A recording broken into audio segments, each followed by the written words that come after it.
Peace and power, family. How y'all doing? Welcome again to another episode of Vocal Dialect Podcast. I am Knowledge Born 7. I also have my partner in crime with me, Kim Water Wakil. We have brother Gerald Moore from the Street Law Soldiers. Brother Tashaka saying Kofa will not be with us tonight, but he is resting as well tonight too. So the topic tonight is going to be dealing with the prevailing plight of the Latino immigrants in America. So we're going to go right into it, and what I'm going to do is pretty much discuss what's going on. Dealing with the Latino immigrants, um, they have been a long time as a integral part of America social culture and economic fabric, from the agriculture to some of its manufacturing industries. They contribute significantly to the nation's growth. Yet, despite their contributions, the immigrants often face symptomatic challenges, and they face a lot of other challenges too, which also hinders the pursuit of the so-called American dream. Now, what are some of these challenges? Legal challenges. They some of them come over here illegally. Economic, social challenges, political challenges. Pretty much, deep rooted issues within the American system. So you have to deal with the undocumented status, detentions and deportations. You also have to deal with the DACA, and also dealing with the economic portion of it, as well as the wage deaths, the alleged poor working conditions, and the barriers to somewhat advance. So, so this is the topic we're going to be discussing tonight. My brother Gerald, what do you think? What do you think is going to happen next? Talk to me. Well, you know that when we're talking about the expatriated Latinos and the Mexicans, we just talking about the people that's living outside of their country into another country, which is the United States. And with them coming to the United States, we have to do take into account that they are part of the United States, unless we're talking about illegal or undocumented immigrants. Now, when the Latino community, when they do migrate to the United States, as you said in your monologue, that they do play an intricate role in the United States because of the fact they do help out and assist when they talk about doing work out in the field, work that our ancestors used to do, working in the fields with certain products and other things. So when we take a look at that, we don't I don't want to seem harsh about it, that we just don't we just being how you would say non-caring people, which we know that we are because we accept everybody. And we did play a part in building this country, but making the laws we don't. So they are being deported because of the fact of that a lot of them are not documented. But we also have to know that this is all a plural for real when you start delving deep into what actual policies have been implemented for the fact of the migrants that's here in the United States, whether documented or undocumented. And they got a bipartisan act now talking about the 2025. Now, when you go look at that, it tells about the ones that are here and how they can become citizens.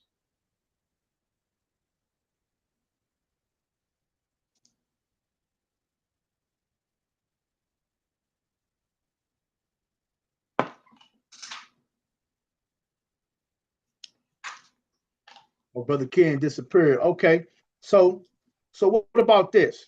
So so what about the undocumented status? Millions of Latino immigrants live without legal status, limiting the access to healthcare, education, and stuff like that. What do you think about that? You say the healthcare aspect of Right. it? What do you think about that? The undocumented status, which the immigrants live without legal status, which is limited them. They have limits on healthcare, education, also employment. What do you think about that? Well, we know from the prior administration they didn't get we can't say that they weren't that they were given legal status. They were also provided with education, social programs, and other services to make their ascension and their plight light as to the fact of us being here in America, the blacks, and what the and I would say it like this: the hoops we had to jump through to get those programs or be able to be compensated for some of the things that we doing. They didn't do anything and was given a free ride. When you're talking Mm. about a free ride, you're talking about So, food so do stamps you, and some of the other things. What's right? that name? So, do you think they get more of a free ride? Oh yeah. Oh, come on now. We seen it. I mean, let's just take it from the judicial system. Now, if one of us had got incarcerated for doing anything, I mean any sort of crime, now we're gonna stay there until we're bonded out or paroled out from after we go to court and everything. But them, they was getting a get out of jail free card. And when you Mm. talk about getting a get out of jail free card after you committed a crime because because of the policies that the Democratic had implemented at that period in time, Right. we had to take a real good look at that. Mm. Well, I mean, we do have to take a good look at that. Do you think? Let me ask Brother Ken this question. Brother Ken, do you think at this present time that the Hispanic and Latino community are being targeted? Yeah, yeah. But my thing is, the reason why I got into this, and I've been doing research on this for a minute, putting out short videos and everything. My thing is, I know the answer. What y'all would say. Do you think we should help them in their plight? We as Black Americans? Um, the truth of the matter is we should not be helping them in this particular situation because we always end up being the targets. I hate to say this at this present day and time. The more we get ourselves involved, then it switches. It's just like a lot of things that happen in America. When we say that we are helping another ethnic group or race, we always end up being the fall people. And then on top of that, we never know what might happen on the other side of that, the flip side of that. The flip side of that is while we helping them, they can be saying, oh, it was our fault. For us, excuse me, African Americans dealing, for us blacks. So when we get involved in other people's situation, no one comes in and help us in our situation. We can No one, start with no Rodney one King, ever helped us in. right? Never. We can start with Rodney King. We can say Michael Brown. We can start with a lot of different situations. And I have heard other ethnic groups say it's their fault. But now we have to be the helpers in these situations. And one thing somebody made a point to me, during the so-called riot or the so-called protests, they were using rubber bullets on them. As far as us, I think they would have Mm-hmm. been using real bullets on us. Real You know what bullets. I'm saying? Mm-hmm. So we have to look into every avenue and every aspect of this whole situation and really digest it. And I will say this: 9 times out of 10, when the corporation of the United States of America is having something happen in the public and where it's making nationwide news, they're doing something either internationally or they're doing something definitely commercially. And three, they're doing something in the private where they do not want the public to know. It's a bad situation. But us as our people, we need to deal accordingly and unify together and handle our own affairs. We have a lot to handle as far as us. First of all, we need to handle unity. Second of all, we need to set our differences aside, as well as these different ideologies and these different religions. Unify together, form some type of unified structure, and then we move forward. Until that happens, we're going to be what is called at the end of the stick. We always going to end up with the bad end of the stick. And those are my thoughts on that. You know, I don't see why it's such a big subject right now.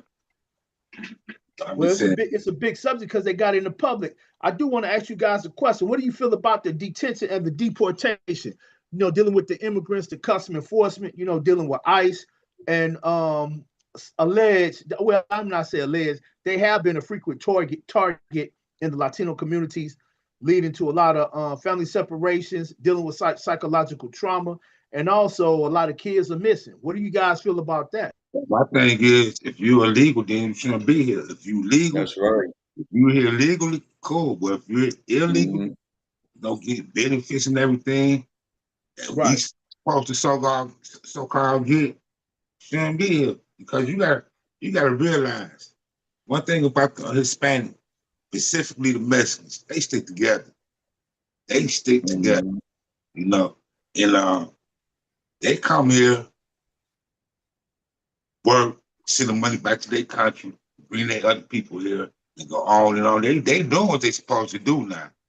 I can't criticize them for that. But if you're here illegally, no. Okay. Brother But Joe, what do you go ahead? that's really the attack. You made a valid point there, Ken. That's really the attack of why they are targeting the immigrants, because of the fact that when you're talking about the economy and you're talking about taking money from the economy, then you cause economic strife. However you want to picture it, because the fact that when you're taking, because as I always tell people, somebody else's expense is someone else's income. Mm. So if you're taking money out of the economy and you're creating a loophole, then that has to be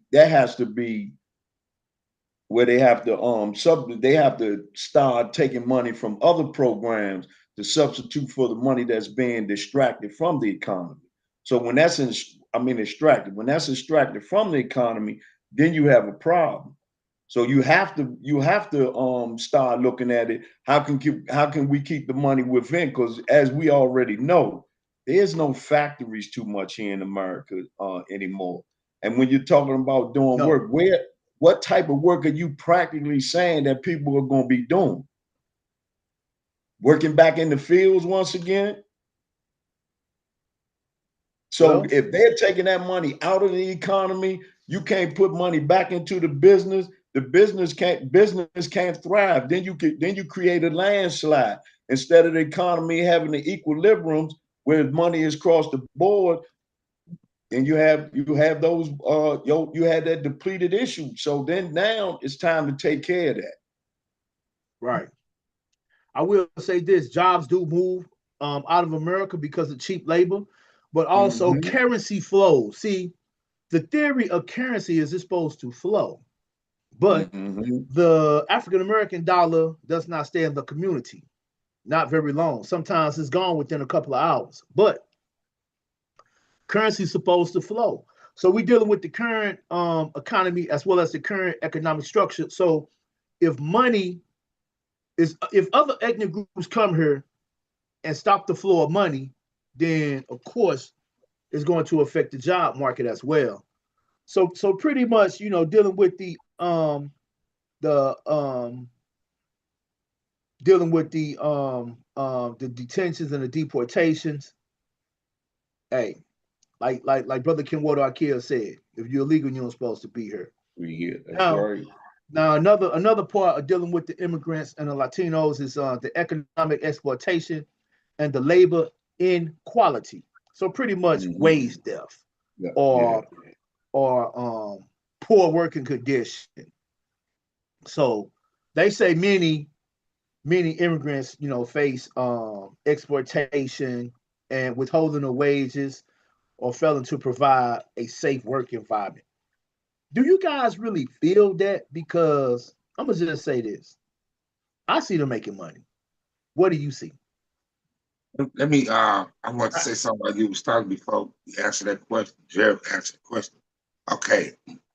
Y'all remember a few years back during the Biden administration, the immigrants was getting all types of set up with all types of grants, I'm program, freezing up. housing, everything was for free. You know what I mean?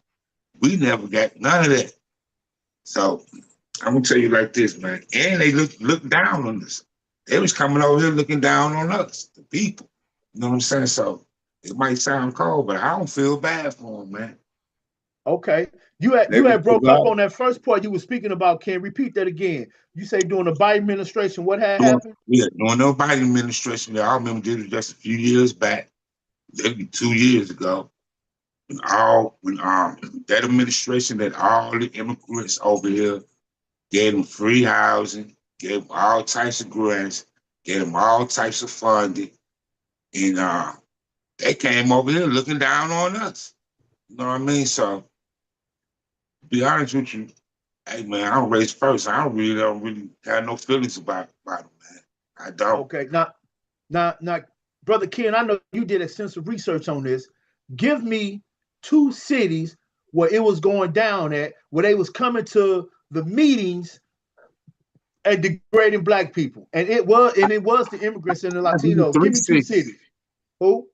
The two biggest Think they main cities was New York and Chicago. Another Oh city was man, Brooklyn. man, say less. Say less. See, yeah. one thing about us, man, we bring the receipts. Yo, Bernard Expression said just like in the 60s. Hey, Bernard, if you can in the chat, can you please explain to us what you mean just like in the 60s? I'm gonna move on, but I'm gonna come back to you. Now what Yeah, what but go ahead, brother. Go ahead, brother Gerald. but when you think about it, as I said before, the reason why the immigrants and there's no border control during the Biden administration is because they wanted the immigrants here to drive down the labor force of blacks, no matter how you look at it. That was the alternative decision making when they did it. Now, when you brought them in, what you created was a crisis. Now, the Mm, crisis was is that they was removing the black labor force out, and they were taking over. And I'm quite sure we have seen it. The people that's in the chat have seen it, and the people that's listening to the program have seen it. Everywhere you have turned, even when you're looking at construction, because we did all the hard jobs in the industry at one period of time.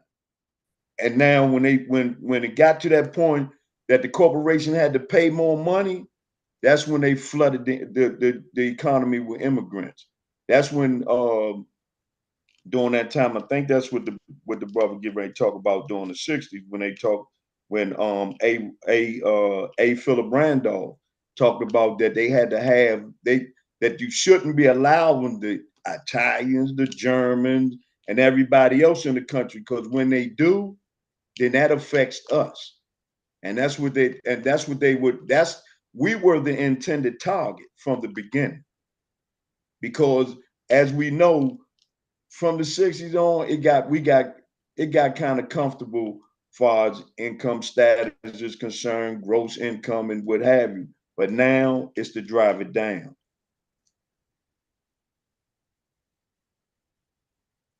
okay, all right, brother Gerald. You have broke up a little bit, but we did hear the gist of what you were speaking about. Also, brother Bernard said we were in the same fight in this in like then and now, and what he's talking Mhm. about is in the 60s. So brother Bernard also agreed with you too, brother Gerald. Okay, so a lot going on, man. I tell you, man. No, And it's I a can lot, tell you this. I can tell that you it a lot this. going is. on, man. This facts. back in the days, without the movements was black and brown stick together, black and brown. Y'all remember that? Yeah. That's right. All right, man. Now, Black and black stick together. We can't worry about them other races, man. right. Really, they flourish.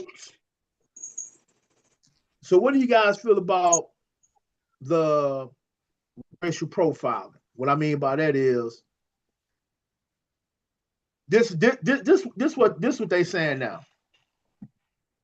They're saying now that Latinos are most likely to be stopped by law enforcement before black people. You believe that? Yeah, I don't believe that. So you telling me, hold on, wait a minute. So you telling me Hispanic driving down the street and a black person driving down the street, the white man police is gonna pull over the Latino first or the black man? Oh, that of course us. Nah, let's not forget. So, hey, we public enemy number one. Number one. There you go. So let's do you? Do you guys? Go ahead, brother Joe. I'm sorry. Go ahead. Let's not forget that there's two different entities of law enforcement that are arresting the Latino community and us. Now we have the Metropolitan, the sheriff, the FBI, and everybody else that's on the backs of the blacks. CIA, you can name all of them. All our alphabetic organizations of law enforcement belong to that. But when you're actually talking about ICE, that's only really it is permeating throughout the United States, but it's mostly in Los Angeles. And if you notice, that's the ICE police, which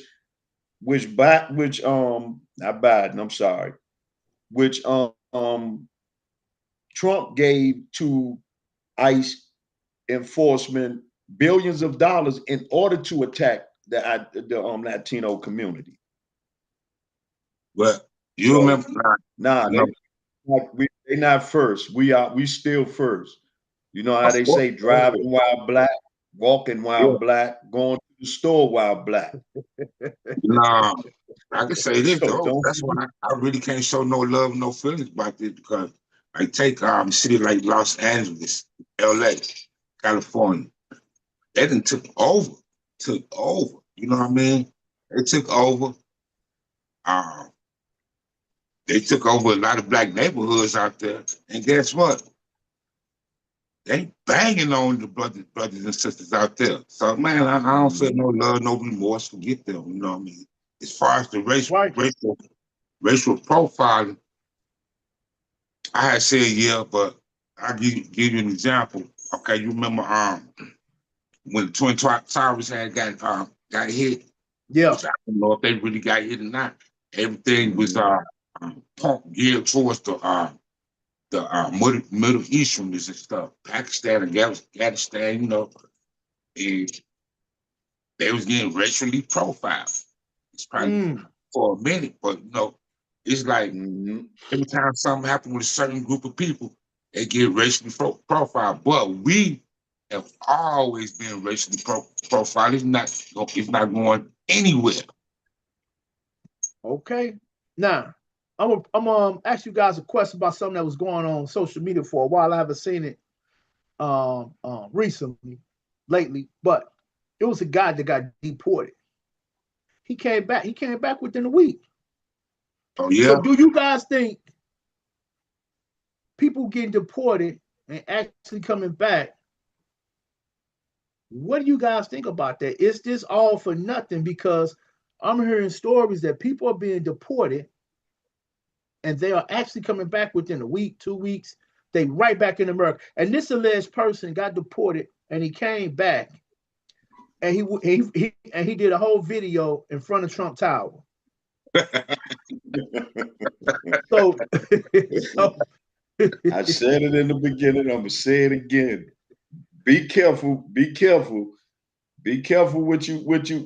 What they are presenting to us, disseminating to us, projecting to us, televising to us. Yeah.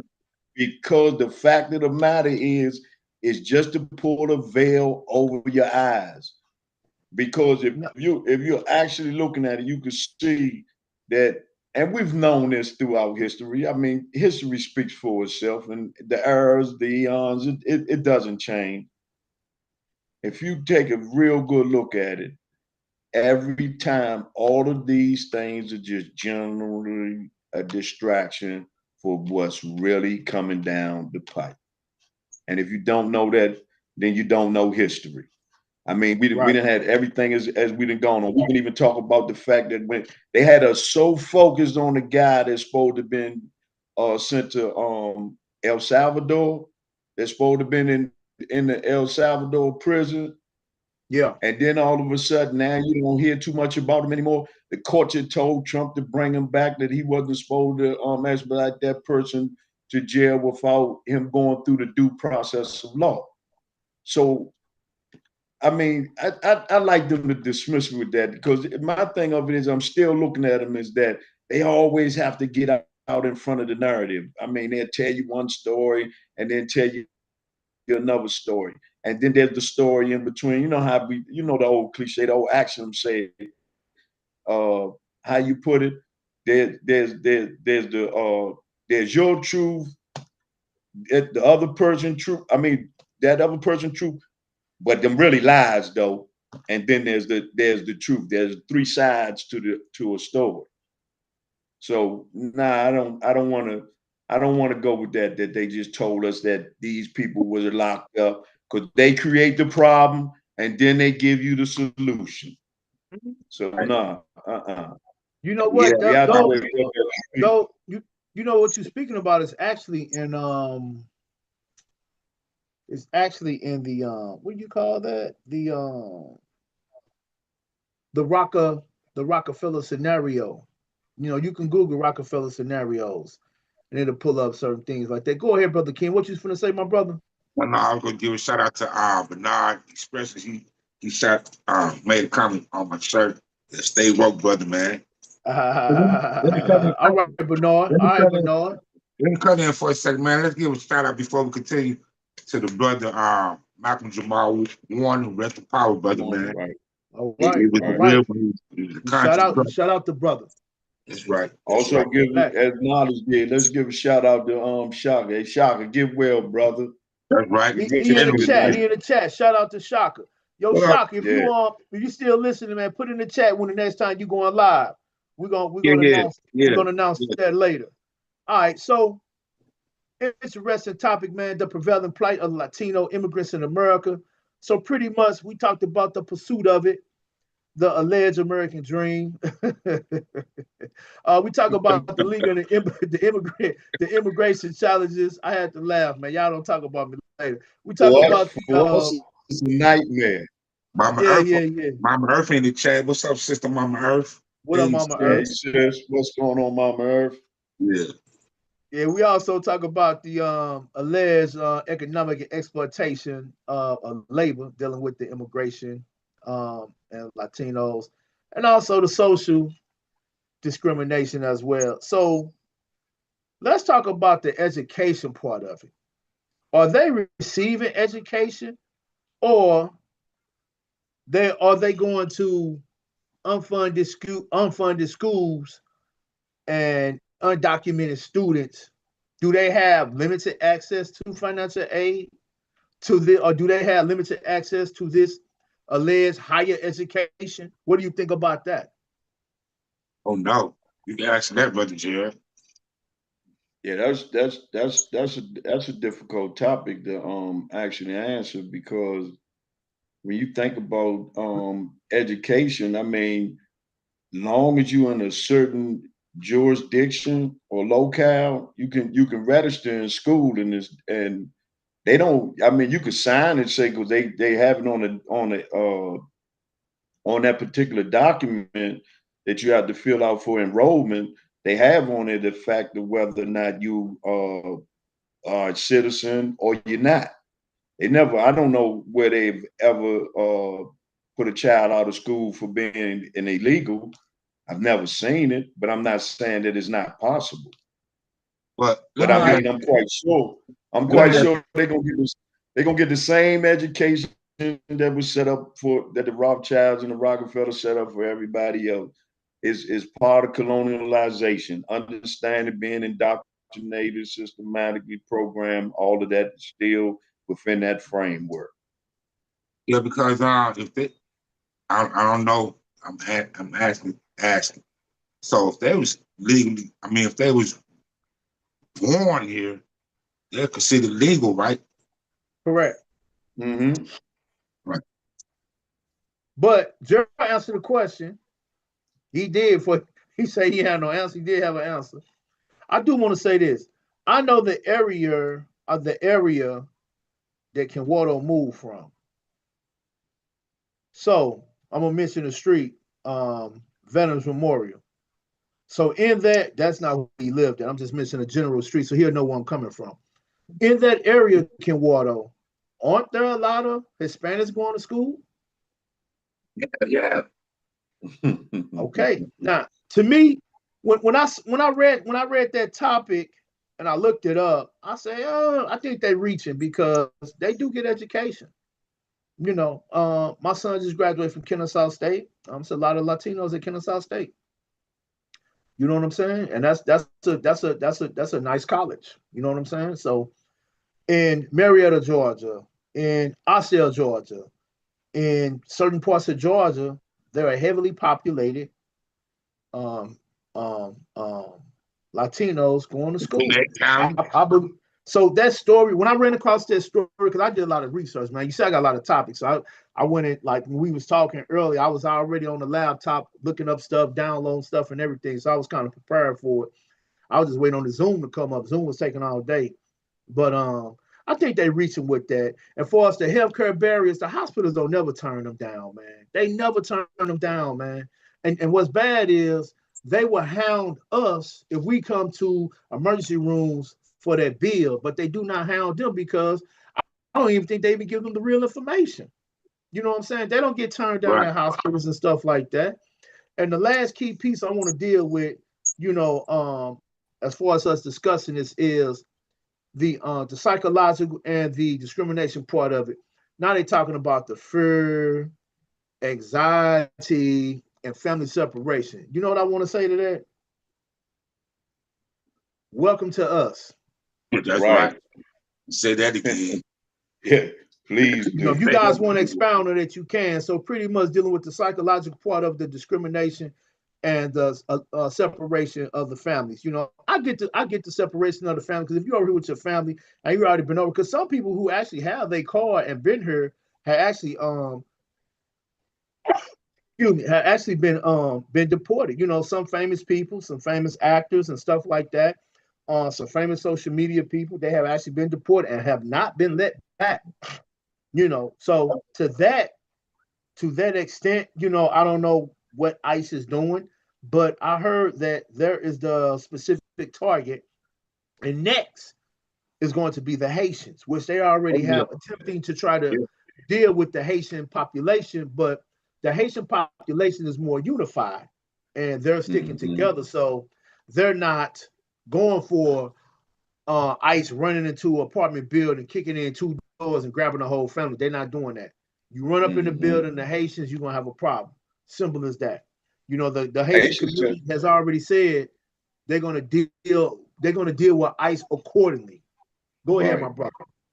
That's in in the Haitian community. They also have one that's in New York and one that's in Florida. Am I correct? Yeah, they got one called in Florida called Little Haiti. Correct. Right, Little Haiti. Okay. Yeah. Miami.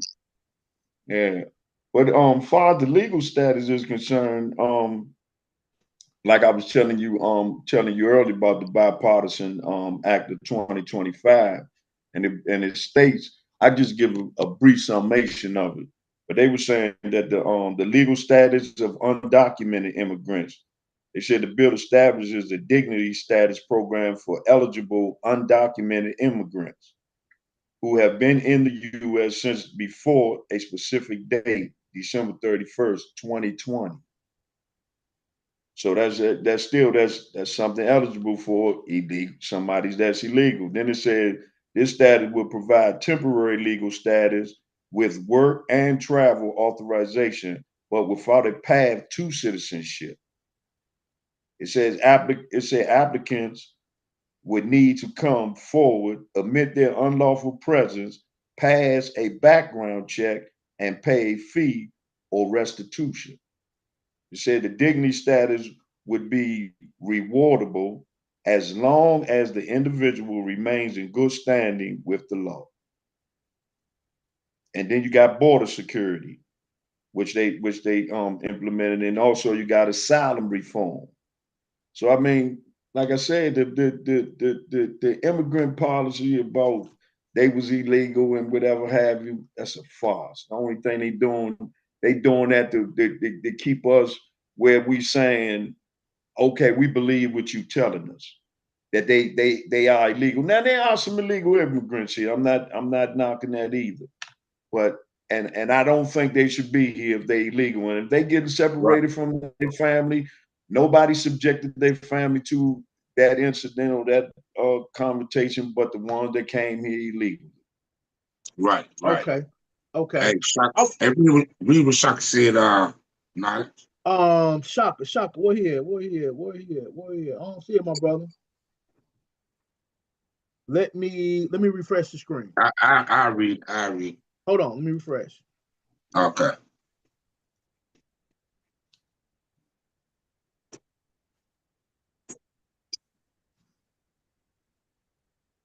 Okay.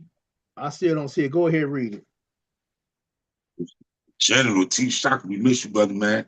He say, the only people who we should be focused on is helping us. The black the black Democrats are pushing the same particular agenda. Agree. Well, you're absolutely correct. It is you know what?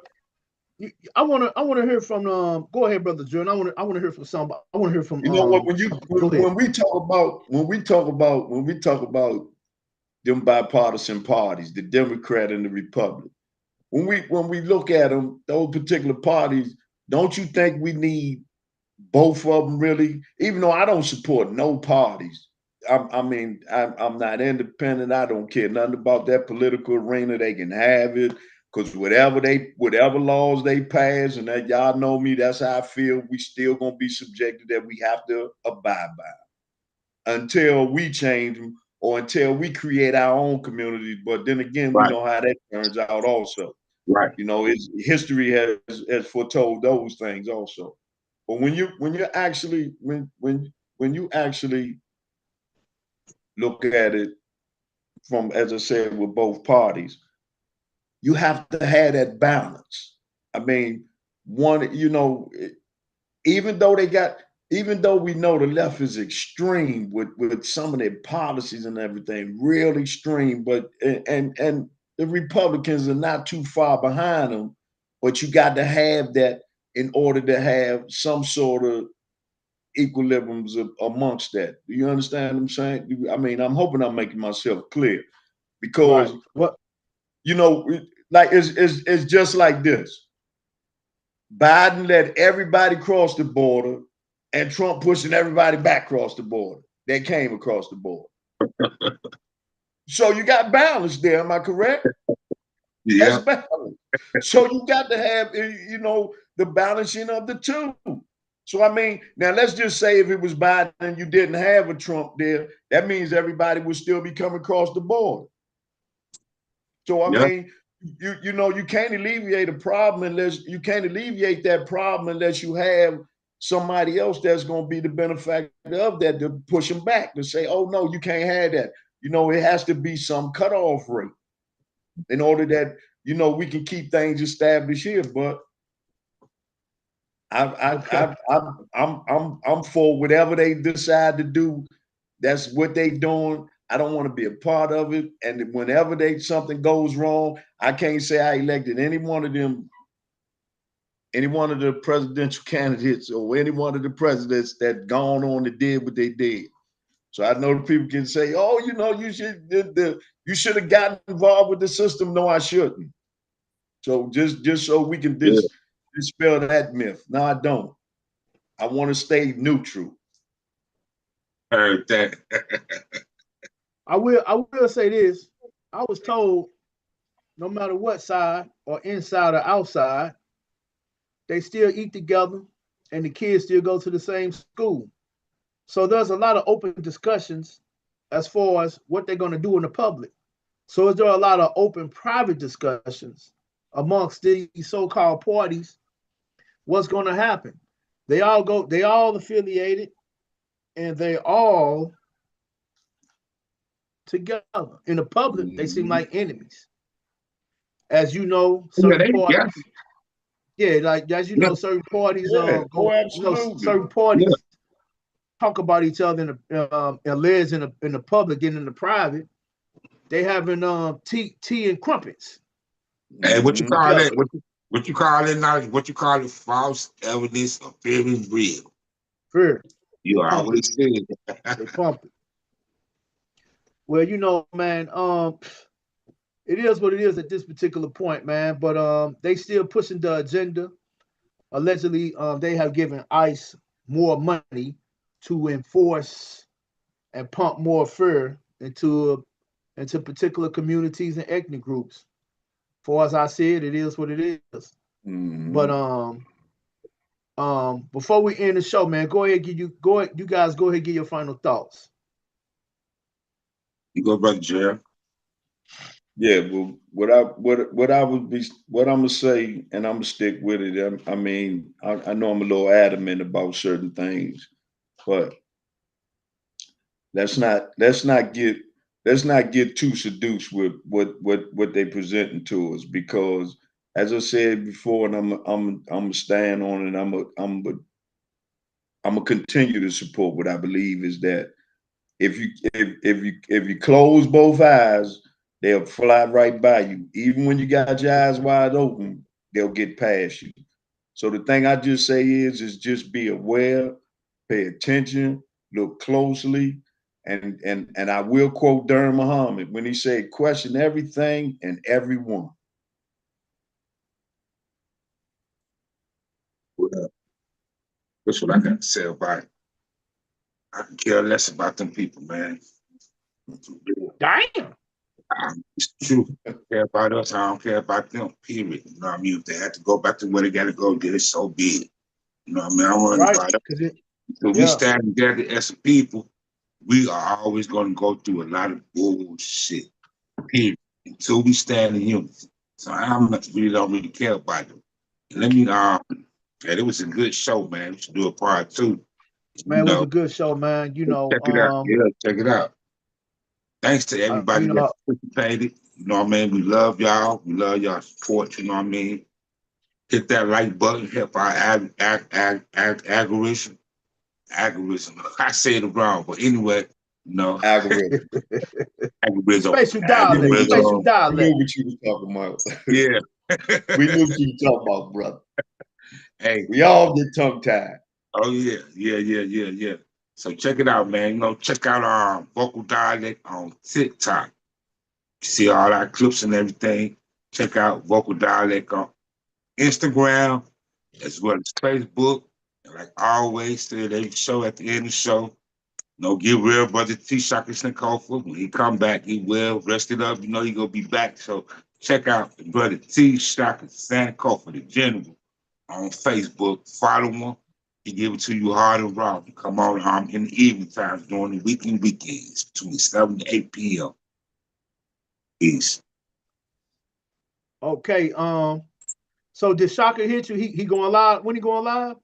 You don't know yet. You got to get well first. Oh, okay. Yeah, you gotta get well. Let's let him rest. Let him recuperate. Okay, cool. Vocal Dialect Podcast. We thank you guys. Yo, I'm Knowledge Born 7. Ken Waddle, Akil, and my brother Gerald Moore from the Street Lost Soldiers. Street Lost Soldiers, man. Street Lost Soldiers. You know that knowledge was playing. Hey man, I was gonna say something else, man. I ain't even gonna lie, man. Street Lost Soldiers. It's all right, brother. It's all right. Street Lost Soldiers in the building, man. And you know what, man? I want to thank the Street Law Soldier, man, for a lot of support, man, and man, just staying in the loop. They ain't got to do it. I know they do out the kindness of their heart, man. Some real solid dudes, man. The whole crew. Peace and power, and also the sisters as well, man, and the mothers. Someone be in the chat too. But yeah, we'll see y'all next week, man. Peace, family. Peace. Peace.